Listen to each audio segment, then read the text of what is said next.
Now, if you don't know what this is about, where have you been? They wanted Sydney Sweeney to beg her forgiveness for the jeans advert. The jeans advert, which did amazing for the company and was just a simple play on words. Sydney Sweeney's got great jeans. Well, she has. She's pretty. She's got an insane figure. She's got fucking massive norks, which are amazing. You know, we've all thought what we've all thought. We know that. And so what is it? Sydney Sweeney's got great genes.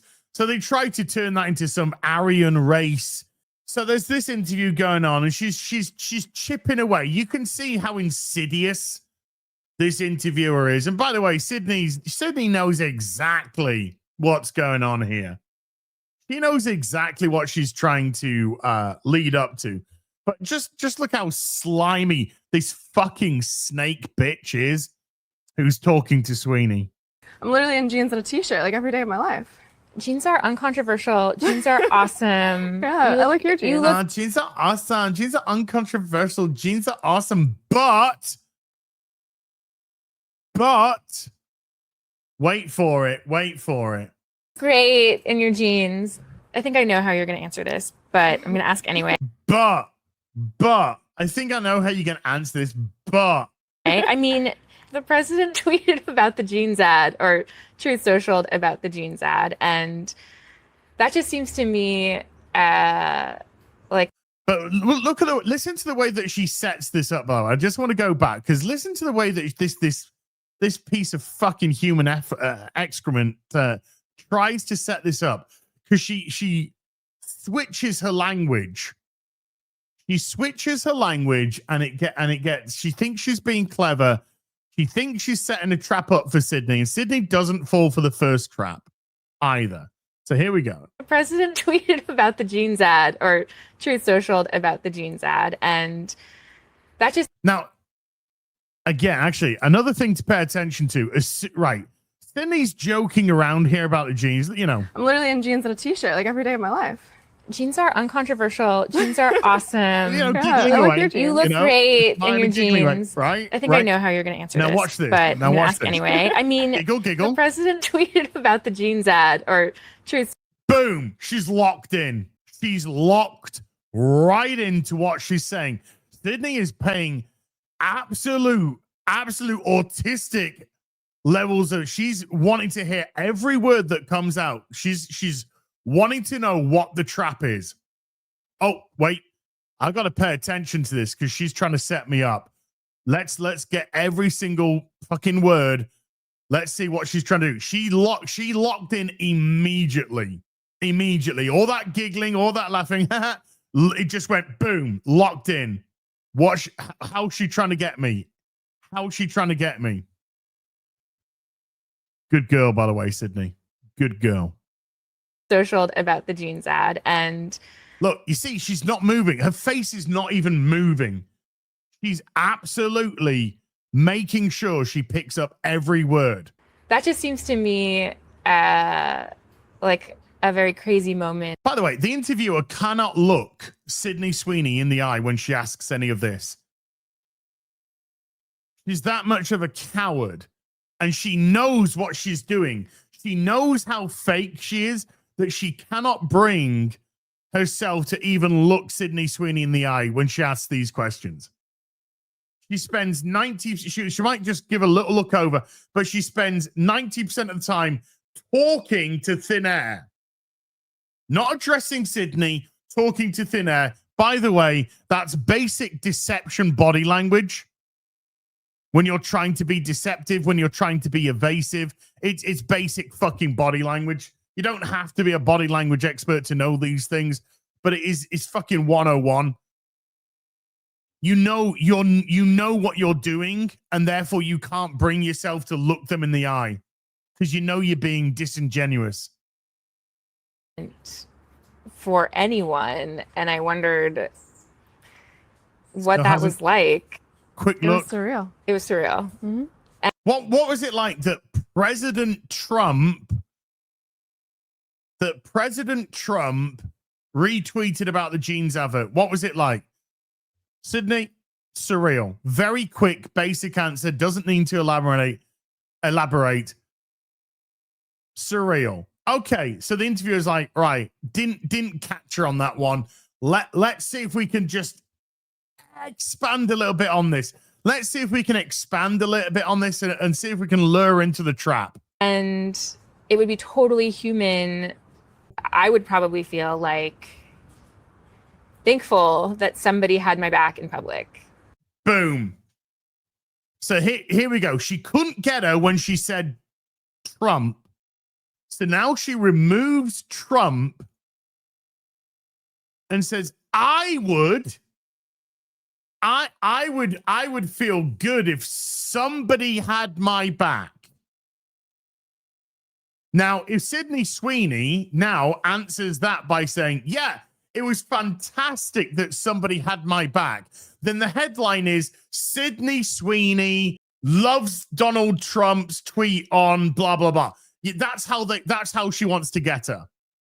She wants to get her to agree to the sort of wishy-washy, somebody had my back. And then when she agrees with that, if she agrees with that, then she can reinsert the Donald Trump. Boom. Sydney Sweeney's a Donald Trump supporter. Boom. Sydney Sweeney's a racist. Boom. Sydney Sweeney's a white supremacist. That's what she's trying to do here. Sydney doesn't go for it. You know, and conveniently, some very powerful people had my back in public. And I wondered if... Oh, you know, I would be so grateful if some really powerful people, no longer President Trump, it's now powerful people.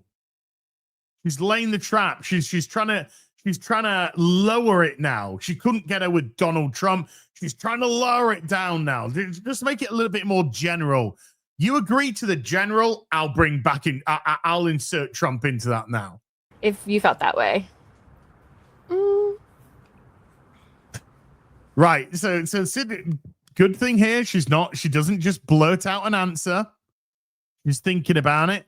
And you know that what Sydney's thinking is, right, she's trying to get me to agree to this because the question, you know, if you said something and somebody of import, like, you know, somebody of huge amount of power had your back, would it feel good in general? I think it would.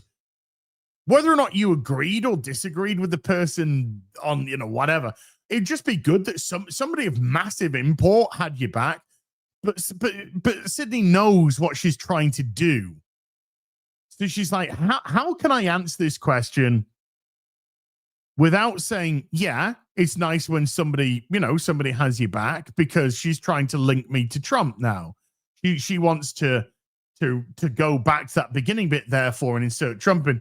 So I got to think of a way to answer this question with giving her nothing at all. I don't think that it's not that feeling I didn't have that feeling, but I wasn't thinking of it like that, or like of any of it. I kind of just put my phone away. I was filming every day. I'm filming Euphoria, so.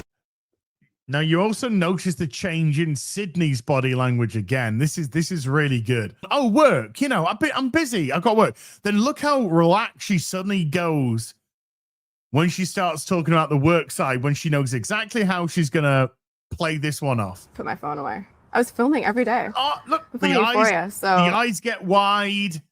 She gets a little bit more animated. I was working every day. I'm filming Euphoria. I'm doing 16-hour days. 16-hour days. And I don't really bring my phone on set. So I work and then I go home and I go to sleep. So I just. Boom. She got her again. She gave her nothing. She gave her absolutely nothing back. I work. When I go to work, I work long days. I don't bring my phone to set because I'm working. And then when I finish filming, and I go home and I go to sleep and I get up again for work. I'm too busy to be bothered by all this. I don't really see a lot of it. You've made a really good case for... Look how pissed off she is. She's annoyed that she mentioned Trump immediately. This flat-faced bint is a little bit pissed off with herself because I think she's thinking, I shouldn't I shouldn't have led with Trump. I gave her an excuse to get out. I shouldn't have led with Trump. Now I'm going to try and trap you into a corner with a good bit of concerned trolling. And I'm going to get you. I'm going to get you with this. Little did she know how the response was going to be. So she sets her up here, and here we go. The risk is that, you know, there's a chance that somebody will get some idea about what you think about certain issues. Mm-hmm. And so if you don't tell us, Sydney, if you are evasive, Sydney, if you decide to keep things private, Sydney, we're going to start making shit up, Sydney. That's what she's saying. That's what she's saying. If you don't tell us through your words, then we'll just make our own assumptions. And our own assumptions are that you're a white supremacist Nazi, blah, blah, blah. And feel like I don't want to see Christy because of that. Like, do you worry about that? No.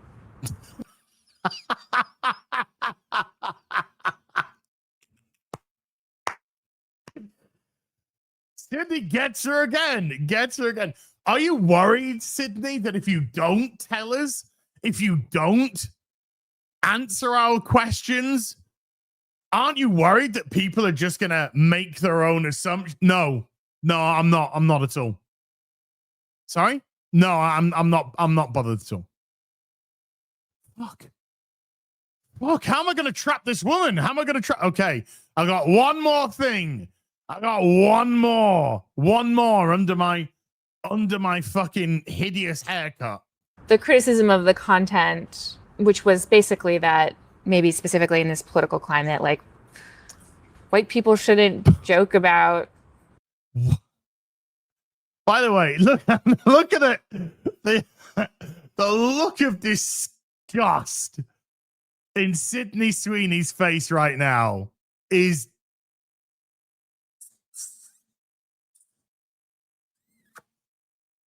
it is every single chef's kiss that has ever been done ever in the history of humanity in one. He knows exactly what this repugnant piece of shit interviewer is trying to do. She's tried to be polite to her. She's tried to be nice to her. But even Sydney's got a limit where she can't quite disguise all of her feelings. And this level of disgust at this woman now when she says, white people shouldn't be joking about genes in this political climate. Like, she's probably thinking, shut up, you stupid fucking tart. Maybe specifically in this political climate, like white people shouldn't joke about genetic superiority. Like that was kind of like the criticism, broadly speaking. And I actually think that maybe Sydney's mind has gone into this woman is really fucking retarded. This stupid bitch interviewer is really, well, she is racist as fuck. She's one of these white apologist liberals who are racist to her own color because she's been so fucking brainwashed by a dog shit ideology. And I think Sydney's kind of looking at her like, oh my God, I'm speaking to a fucking retard, which she is, by the way. Not trying to put words into Sydney Sweeney's mouth because I'd like to put something else, but I'm pretty sure that she's probably looking at her thinking, what an absolute fucking retard this woman is. Since you are talking about this, I just wanted to give you an opportunity to talk about that specifically. Oh my God. That is so kind of you. Oh my God. I, the white liberal fucking bint, my narcissism says I would like to give you, Sydney, the opportunity. I would like to give you the opportunity, Sydney, to apologize to lay yourself out in front of us, to beg in front of us for forgiveness for your white supreme advert, which was just about jeans and a fun play on words. And as was said on FNT, if a beautiful brown woman, if a beautiful black woman, if a beautiful Asian woman was in the advert and they did the same thing, you know, beautiful Asian woman has got great genes, you'd be like, yeah, she fucking has. But because Sydney Sweeney is blonde with blue eyes, then she's suddenly the poster child of Hitler Youth.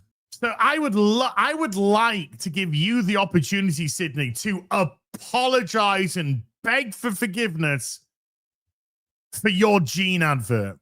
I think that when I have an issue that I want to speak about, people will hear.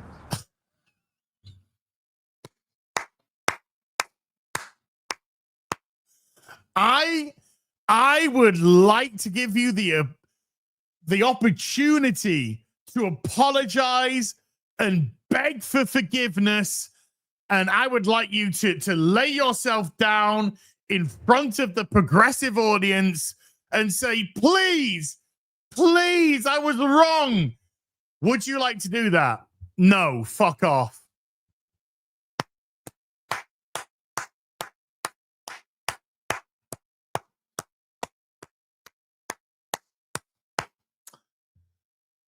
And that face there, that is your go fuck yourself face to that ugly cow next to her. So well done, Sydney Sweeney.